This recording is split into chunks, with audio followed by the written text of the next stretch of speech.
everyone. It's good to see everyone at the Kollel. Friday.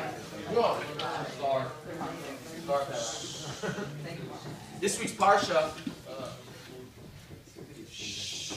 is parshat Vayeira, and the most incredible thing in the world happens. And I really mean that when I say the most incredible thing in the world. Avram Avinu decides. Think about how incredible this is. First person ever.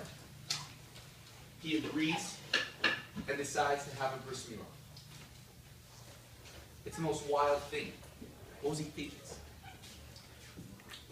And then something incredible happens in this week's parsha on top of it. It says, Vayeira Elov Hashem be'elonei Mamre, that God appeared to Avram in the fields of Mamre. And Chazal explained, based on Rashi, why did this happen in the fields of Mamre? What was the schus of Mamre that this happened there? So listen to this incredible thing. Before Avram Avinu got his bris milah, he went to Mamre and asked him for advice on whether or not he should do it. What did Mamre say? Mamre said he should go ahead and do it. What was the schus now? That God appears to Avram in Mamre because he encouraged Avram Avinu to get the bris. What's the problem?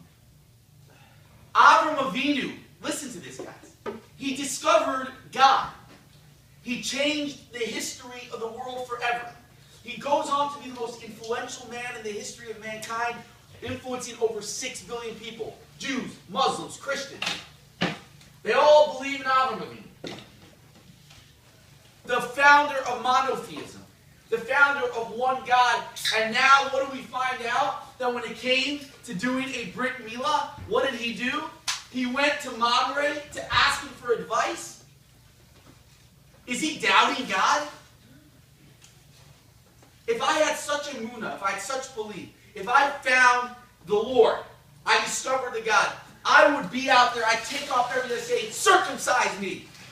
I wouldn't be there going, hey, Mamre, what do you think? This is a good idea? This is not a good idea? How do we understand this?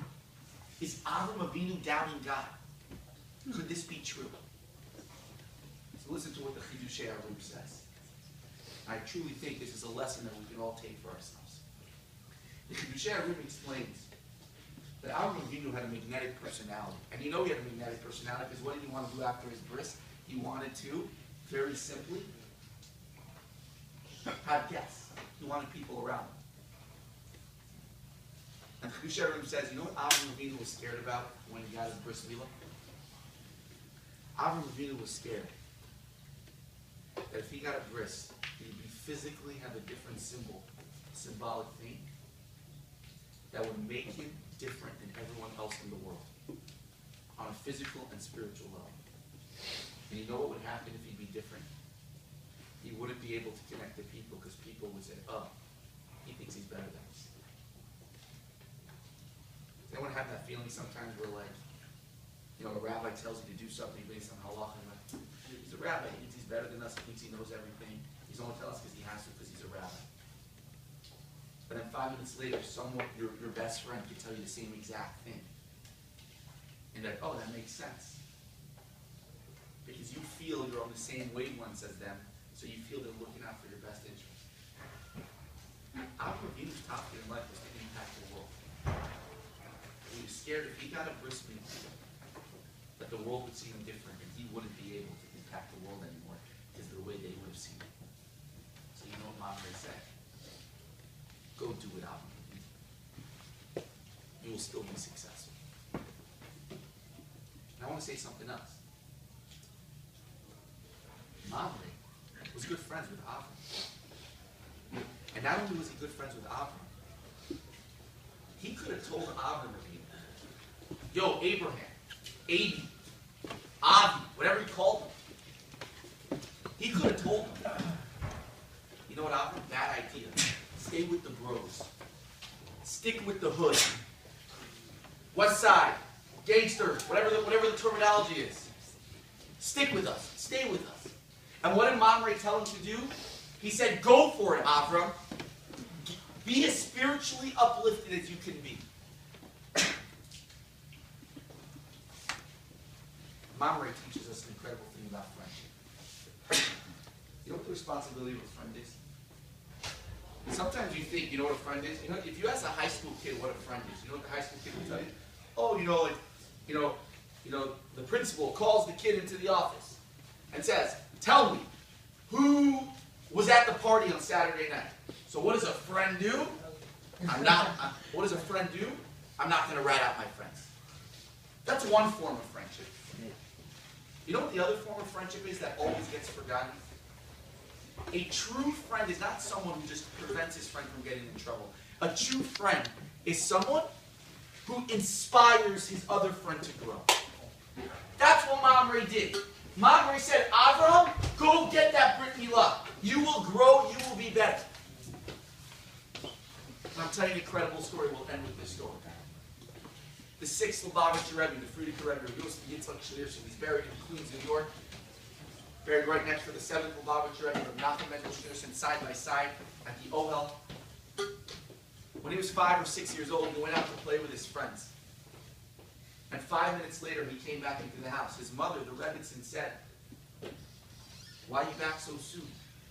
You've only been out for 5 minutes. He said, Mommy, you'll never believe it. They're playing an inappropriate game, and I don't want to play an inappropriate game. 5-year-old kid, can you imagine?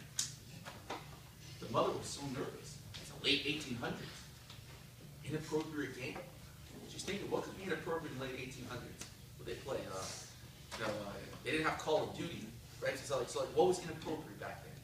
Right? Technology, it wasn't like it was today, right? So, what was inappropriate? What did he do?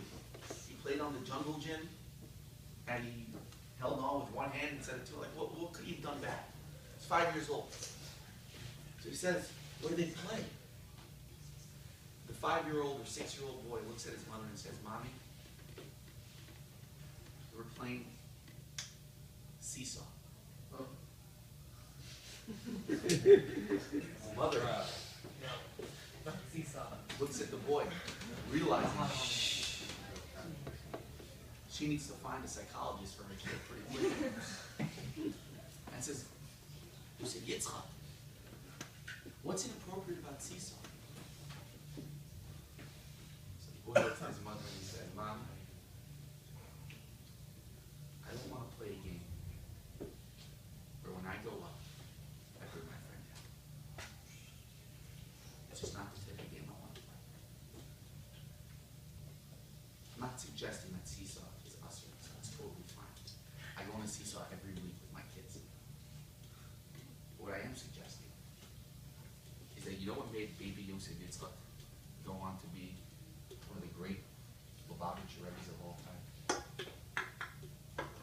Is that he had this special sensitivity to always elevating the people around him and not bringing them down. Whether it was something as silly as a seesaw game or something as serious as a spiritual avoda in life. And you know where that all started? It started with Mamre.